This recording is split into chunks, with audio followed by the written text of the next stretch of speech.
Are you a parent navigating the complexities of co-parenting, family court, or even domestic violence?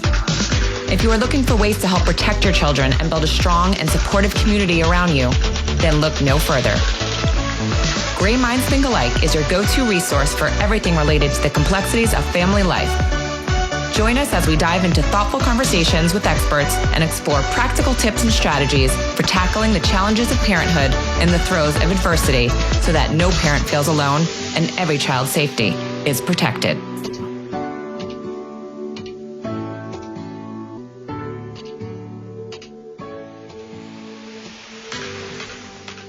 Welcome back to Gray Minds Think Alike, where we dive deep into the conversations that matter most with experts who enlighten, inspire, and empower. Today, we're joined by someone whose work has transformed families around the world, Katherine Sellery, founder of the Conscious Parenting Revolution. Katherine teaches parents how to shift from conflict to connection, how to communicate in ways that build emotional safety, and how to raise children without power struggles or fear. Her approach is especially meaningful to so many of our listeners, parents navigating trauma, high conflict co-parenting, or family court battles who want to break old cycles and create a home where their children feel seen, respected, and safe. And in this episode, we'll explore how communication can become a healing tool, how parents can rebuild trust in the midst of chaos, and why conscious parenting is not about perfection, it's about connection. Hi, Katherine. It's so nice to meet you, and thanks for joining us today. Hi, Ali. So good to be here. Yeah, excited to dig into this great topic. Yeah, well, it sounds like you got a lot to say. So I guess for our listeners new to here, what is the Conscious Parenting Revolution and what inspired you to create it? Yeah, the revolution started when I started having kids. It was a personal revolution to revolutionize my own approach to parenting based on something other than just the wash and repeat family of origin I had grown up with, and to create something that I felt comfortable with, because I was trying to just use other stuff and I didn't feel okay about it. So I just started working on my own parenting, which included going to a lot of trainings. And then over the year, it became just my passion. And I was really compelled to make it the focus of my life, which is what I've been doing now for about 25 years. So it's just amazing how deep the subject is, communication. And then when you've got your kids and your family and all of the triggers and the emotional stuff that gets to show up because it's so much more personal. Of course. So, yeah. So there was then all that layer of just really understanding the human dynamics and exercising the opportunity to use the basic minefields as a way to get to a better place and not hurt relationships. That is always our goal. Now, you say when parents shift how they communicate, everything changes. What does that shift actually look like in an everyday family life? So there's a couple of, I think, keys. One key is that we see children as trying to get it right. So that's just one fundamental shift, is that with a lot of our discipline, it's as though there's a mindset around could have done better. And that at some level, you're doing this to get at me. Okay. And there's like, you're so mad at me. You're now winding me up. And there's a lot of negativity. There's the negative view of children. So the negative view of children and their behaviors, and this now conscious awareness that it really is embedded in society, that we look on children. I call it ageism. I mean, we've seen ageism, I think, on both ends of the spectrum. A lot of elderly people talk about ageism and feeling as though they're marginalized, and kids don't have the language for that, but I think they're also marginalized. So there's this other community whose feelings and needs are not taken as seriously because of age.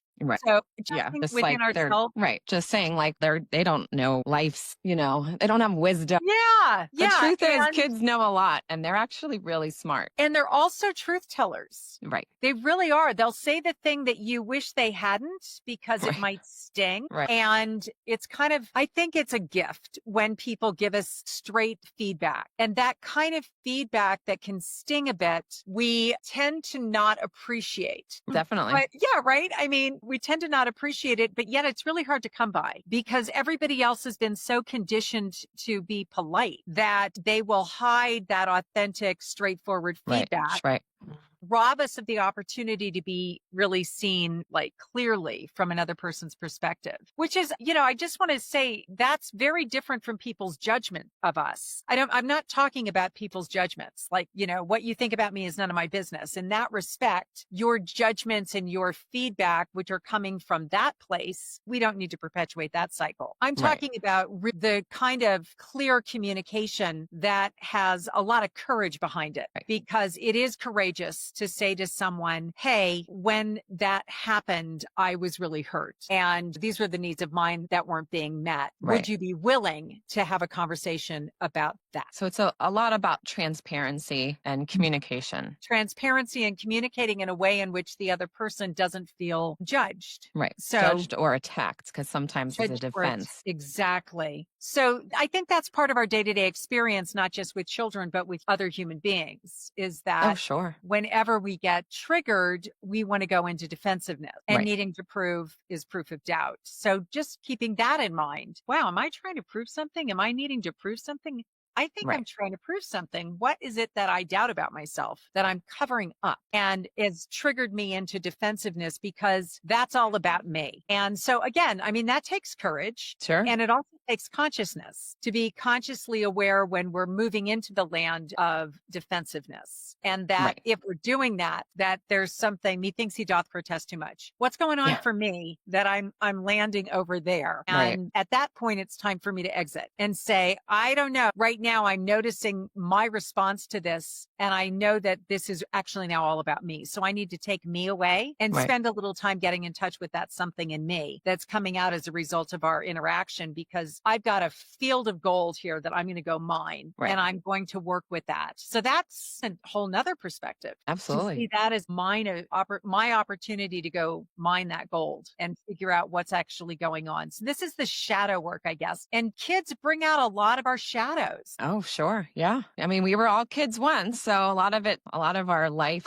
process is all stemming from our childhood. So yeah. And it takes almost having children, not that other people can't do it for us, but our children are particularly gifted at being able to activate those parts of ourselves that are not otherwise activated by a lot of other people. Like, you have to be close enough and you have to have a certain level of feeling and relationship to be able to have that active response. A stranger rarely is able to do that for us. You know your kids best and they know you best. So now many of our listeners are parenting through trauma or domestic violence, high conflict custody situations. How can parenting help break cycles of fear-based communication that come from survival mode? Absolutely. Being able to speak up is compromised, obviously, when you're protecting yourself and you're afraid. And that is probably saving you. So it's not an opportunity for criticism. It's an opportunity for thankfulness. Like, oh, thank God I have this protective instinct that knows how to take care of me. And then how am I able to create enough psychological safety so that I do finally get to say my truth? And so what is necessary to create that psychological safety in order for me to be able to speak to that person in my life that I would otherwise not feel safe to do that? And I think there are a lot of factors, obviously, depending on the type of trauma that is going on, where depending on what that is, obviously space in and of itself, creating a completely different space where that's okay. And then really just, I think the first person is that oxygen mask on yourself,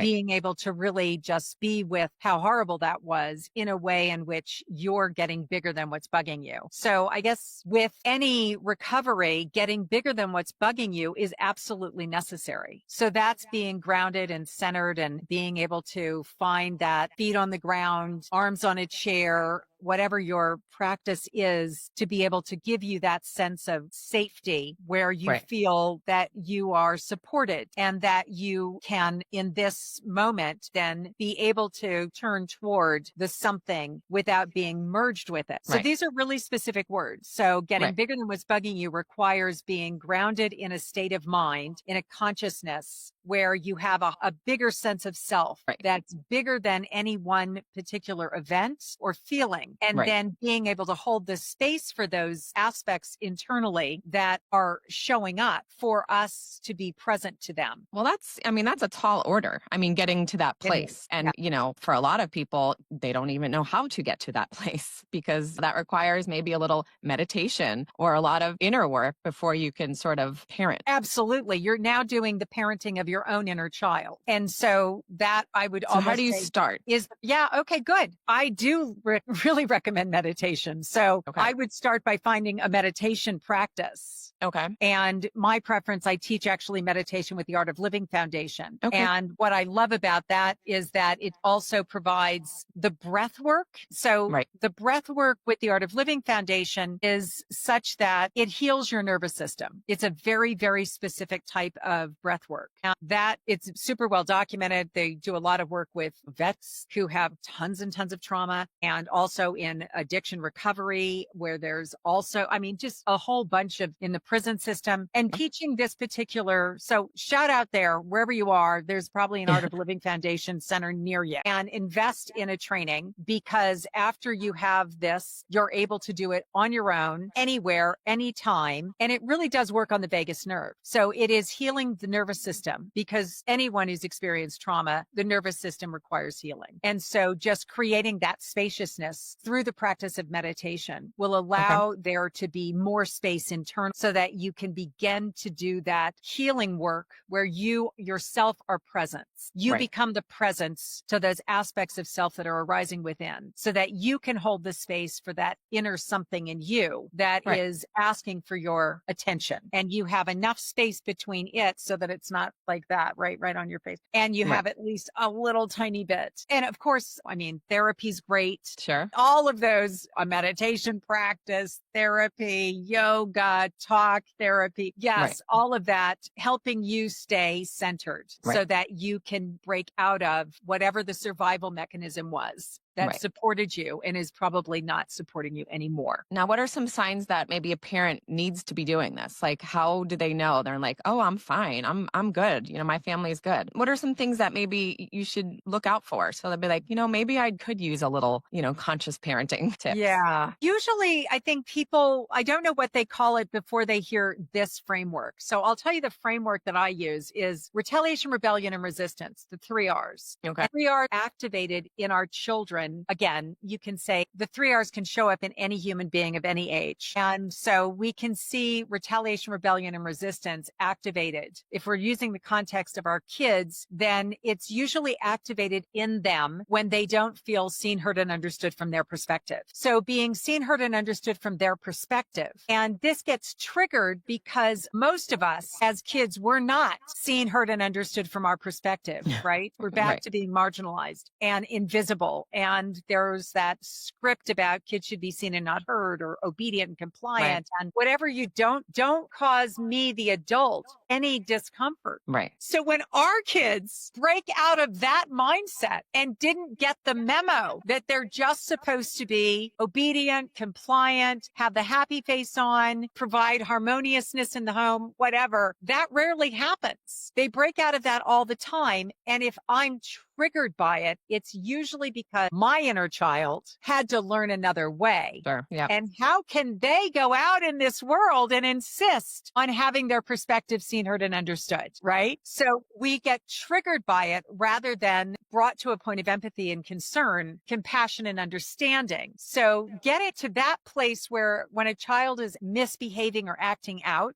we see it through the context or the eyes of love, understanding, compassion, and empathy. We see it as the tragic expression of an unmet need. If we can see it as a surface presenting problem rather than the problem itself, then we move past the presenting problem, our judgments of it, disrespectful, self-centered, spoiled. There are lots of words and judgments that we can start plastering on top of these behaviors rather than, wow, you're really drowning right now. How can I help you? Parents are told that respect comes from obedience. So how do you redefine respect and why is it so important for a child's emotional safety? Obedience and compliance has nothing to do with consideration. Okay. It's a fear-based model. If I want you to do as you're told and to be obedient and compliant, then I have to make you dependent on me for access to activities and goodies that meet your needs. And I also have to be able to cut your access off so that you're afraid of not doing as you're told. That framework of dependency and fear is the weakest framework to build your relationship with your kids on. If you want the foundation to be strong, then it really is built on this idea that everybody has feelings and everybody has needs in this family, regardless of your age. We're cutting through ageism when we break through this very dysfunctional mindset of power over is where respect is born. Respect is not born. Fear is born. And if you've mistaken being afraid of you and doing as I'm told for respecting you, then you've misunderstood the situation. So it's a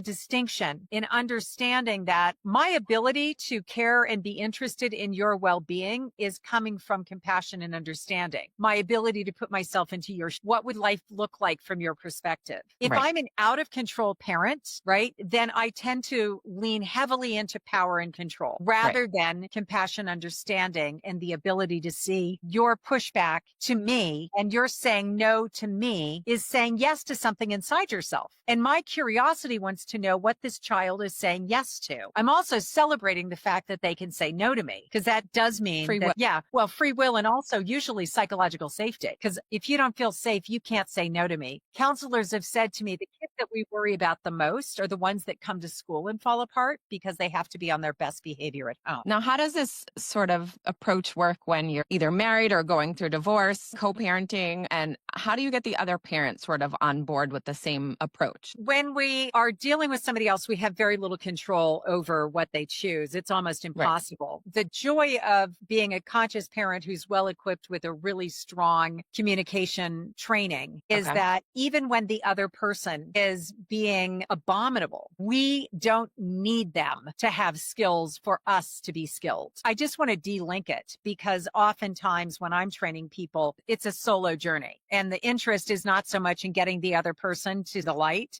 but in being so skilled that even in their being in relationship with someone who's not very skilled, that their ability to communicate is not at all affected by this person's failure to be able to communicate well. Sure. But I have to, imagine that it does create sort of an imbalance if, you're divorced and the child goes from house to house and one parent has this great communication and the other parent has a different method, that child sort of caught in the middle of like, what's right, what's wrong, what do I do? Am I this way? Do I act this way? You sort of want to get that child balance. I think what happens usually is that they begin to really just want to be with the person who does have good communication skills. And so as a result, that parent with really good communication skills is able to say to their child, it sounds like it's really hard for you when you're with your whoever the other parent. And it sounds as though what's going on for you isn't important to them, that they don't ever really want to see, hear, and understand what your perspective is. So now you're giving the child an opportunity to talk about, because you're providing empathy for how hard that must be for them, to say, yeah, it's really hard. The other parent it doesn't seem like really interested in my perspective. Again, other than providing empathy and understanding for what it's like for them, you can try, again, we can try to broach these subjects with the other partner and have conversations coming from this place of, would you be willing to have a conversation about like problem solving when the kids are at your house, and invite and open the door for conversation about that. It's if we can lower the temperature and have the most constructive co-parenting relationship where it is like in service to the best possible relationship that the kids can have with you, me, each other, that would serve all of us. I mean, those are the kinds of conciliatory conversations that really can never be about, I'm really worried about the way you're doing this. Like that would be a door closer. It would have to be more in line with, I've just noticed, like, it seems as though little Johnny is really struggling with a lot of feelings that percolate inside, whether they're your house, my house, our house. And I'm just trying to figure it out. What do you think? Like opening up these opportunities for shared conversation. Yeah, no, it definitely is true. And it works for parents that that are open to it. But a lot of the people that I talk to, they control situations. They're involved in domestic violence or coercive control, and they would just shift the blame on the other parent. So exactly. it's a fine line. It's an incredibly difficult situation where I think for the person who is aware they're dealing with someone who's not well, right? They're dealing with someone who's not well, that has really toxic, dysfunctional communication style that is harmful for everyone in that vicinity. And the only person who can ever change it is the person themselves. Right. So then everything just becomes about how do I mitigate all of these situations so that I can keep myself and my kids as healthy as possible when in the midst of it is someone who has a legal right to continue to have contact. Now, if it's really, really bad, you can obviously use whatever means are available to you to limit that contact to the absolute as little as possible. Now, what exactly is guidance approach to parenting? Can you explain the core pillars and, in a simple way parents can apply? Absolutely. So the guidance approach to parenting does not use rewards and punishments. That's the most basic foundation. Okay. And it uses, instead of using rewards and punishment, it's not just about behavioralism. Okay. A behavioralist is concerned with this bad behavior, and you have to stop that behavior. Where we, as a guidance parent, look at the behavior and go, yeah, of course, we'd love that behavior to go away, but what's the behavior really there for? Why is it there? We become more curious about the bad behaviors, and we literally have it in our head. God, I wonder if that's the tragic expression of an unmet need. Is that the tragic expression of an unmet need? I think it's a tragic expression of an unmet need. All right. What's the underlying need? Exactly. That has catalyzed these big feelings. And now this person has all of these behaviors that are being driven by these feelings. So with that as the mindset, then it's really not just about, I want that behavior to disappear. It's about, I want this child's needs to be met, at which point the behavior just disappears because it was just the light on the dashboard. So a guidance approach has that huge shift away from behavioralism, which is based on, I'm going to reward or punish you to get that behavior to go away, to, wow, this is a really interesting behavior. What's the underlying unmet need? And then in our mind, we have a framework. We use Maslow's hierarchy. So if the audience isn't familiar with Maslow basically had 5 levels. Our needs, right? Yeah. So the primary needs are food, air, water, and sleep. And honestly, a lot of time, the hangry, tired child. Right. And all you have to do really is get them to go to bed, and then they wake up and they're little angels. And we just met that underlying unmet need by giving them a meal and getting them to go to bed. So then the next level is psychological safety. And so in this community, I think a lot of times that is a primary unmet need, the need for psychological safety. Now, in a lot of communities, it could be as simple as a child going to school and being bullied, or having a breakdown with friendships, or having a teacher who embarrassed them, or having a playground situation that's not conducive to happiness. And so all of those could be psychological safety. And we have to figure out how to address that problem, let's say at school. And you really have to address the underlying unmet need. It's more important to focus on that than the tragic expression of the unmet need. So then we move up. Okay, it's not that. Well, then what else could it be? So then we move to the belonging needs. And so that's the next level that emerged. And so Maslow would say, well, yeah, I mean, is it a breakdown? Did their best friend say, I hate you and you're not invited to the birthday party? Or is it a belonging need that they're not able to meet at home with their siblings?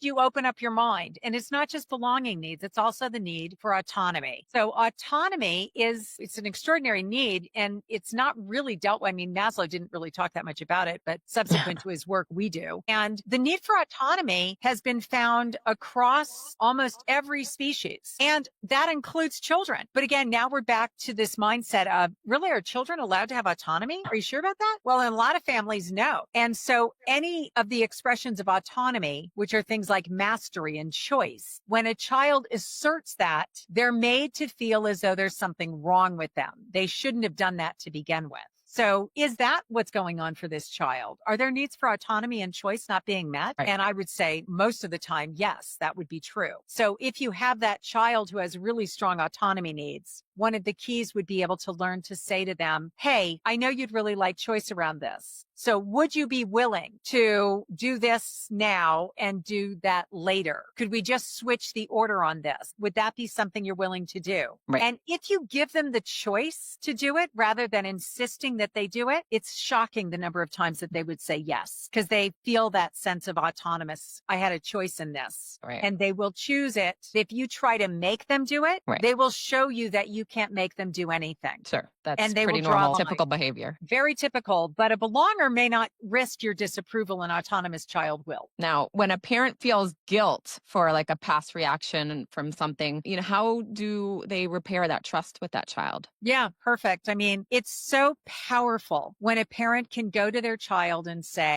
I've been thinking about our interaction. I really, really feel badly about how that played out. I feel so bad. I just want to apologize. Yeah. I would love a do-over. It's a subject that we do really need to talk about. And the way I handled it the other day, I'm not proud of. And so if we could readdress this situation, I'd appreciate it. Yeah. I know for me, my son passed away and I always have these moments of things that I wish I didn't do or didn't say. And I remember, right before he died, probably like a week before, we were outside playing and I had these like solar lights outside my driveway and he took one out and broke one. I don't even know. There was glass on the floor. And I just remember getting so angry and I just remember yelling and he looked at me and just started crying and he ran in the house and ran into his room. And I just felt so terrible. Obviously things like that happen. Kids make mistakes. Incidents happen. Glass breaks. And I was probably overwhelmed by other things that didn't involve him that made me react that way. But I just remember, and I still do to this day, feeling so sorry. And I remember I went in his room and I said, Grayson, I'm really sorry. Mommy didn't mean to yell that much. It's okay. I cleaned it up and went on from there. But to this day, it still affects me. And then I wish I said things and did things better. But I am glad that I did apologize. Yeah, it's so powerful. And with the practice of being the presence, as we were talking about earlier, and recognizing that this something in you, this part of you that still has regret, right? That if we're in the spirit of being bigger than that something, and we have the ability to just sort of like imagine being present to that part and just sensing how it would like me to be with it. I wonder how I could be with this something in me that's still aching and still feels so much regret. And as we see ourselves as the presence of that healing balm, there's nothing out there, right? There's no out there. It's all here. And as we can turn toward that something and be with it, communicating like this, I'm just going to be with you, this part of me, for as long as you need me to be. And I also want to just communicate that you can be just the way you are for as long as you need to be. Like this deep sense of compassion that there's nothing wrong, that there's this something in me that's still the way it is, so that we communicate 100% self-acceptance. It's so powerful to not make ourselves wrong. Sure, absolutely. And to be with that something that is there just the way it is. And it can be that way for as long as it needs to be. And I'm going to be present to it. Yeah, that's an incredible,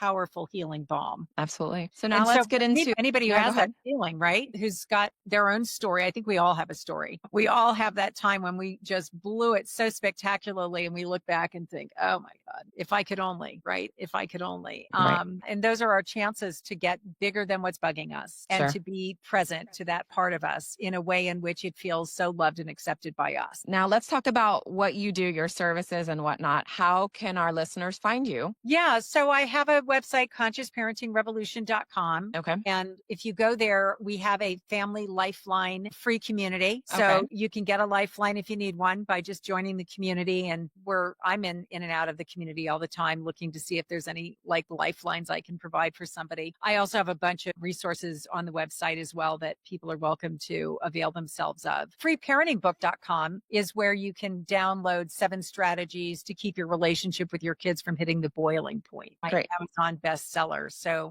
I'll put that in the notes. Yeah. So please feel free to go there and download that. And for people who are really looking for more support, I have a 90-day family reset where I work with people who joined that training. And every week I get on the group coaching call and we we work together to have all of the skills that are available really implemented and deeply integrated into someone's experience so that they can be very. Okay. Is that a group like session? It's a And group is it of 100 weekly or every week? Every week. Okay. Yeah, every week. And that my experience with all the skills and developing the competency and so forth is that it doesn't happen overnight. Of course. It's Well, like, everything's a process. Everything's a process. It doesn't happen overnight. And having a coach and having a community that's very supportive and deeply caring makes a huge difference. And so Absolutely. invite anyone who needs that kind of support to please reach out. Do you do one-on-one sessions with people as well? I do. Yeah. And then there's always one-on-one for people who prefer that. Yeah. Over Zoom. Okay, perfect. Yeah. So you can anywhere in the world. Exactly. And still benefit. Absolutely. And I lived overseas for 35 years. So a lot of my clients are coming from Asia. Oh, wow. Now, what's your background? I'm curious, but before you said you started all this because you were a parent and you wanted, figure out ways, but what was your background before that? Yeah. So I'd gone to law school and then I trained as a mediator and then I became a commodities trader and I lived in Hong Kong and traded non-ferrous basically with the whole world.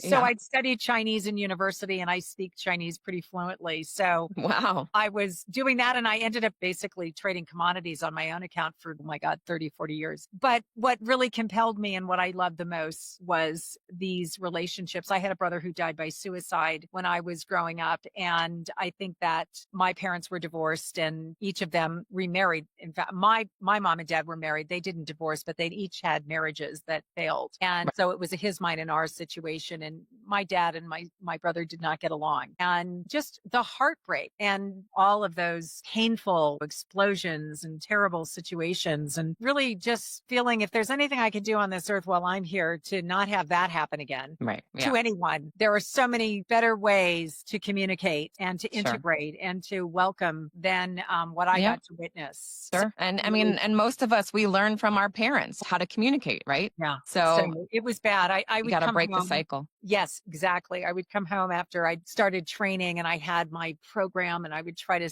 teach it to my parents who had absolutely no interest. So yeah, it was just recognizing that I can only do what any of us can do. Right. There has to be people on the other end who are interested in the transformation. You have to want to better yourself. Absolutely. Have to want to. I trained with Marshall Rosenberg, the founder of the Center for Nonviolent Communication and Restorative Justice. And that was incredible, sitting at the feet of truly an extraordinary gift to bring forward just that deep nonviolent communication. I would love to see more of that happen. As you know, I deal with a lot of parents that have suffered tragedy. My child's father killed him. So nonviolent tactics would have been nice. So I urge everyone to try to get all of that for your home. Now, for a parent listening right now who feels maybe just overwhelmed, exhausted, defeated, we all have that. What is one hopeful message or maybe first step that they should take? Yeah. Mindset is so critical, and keeping our mindset at a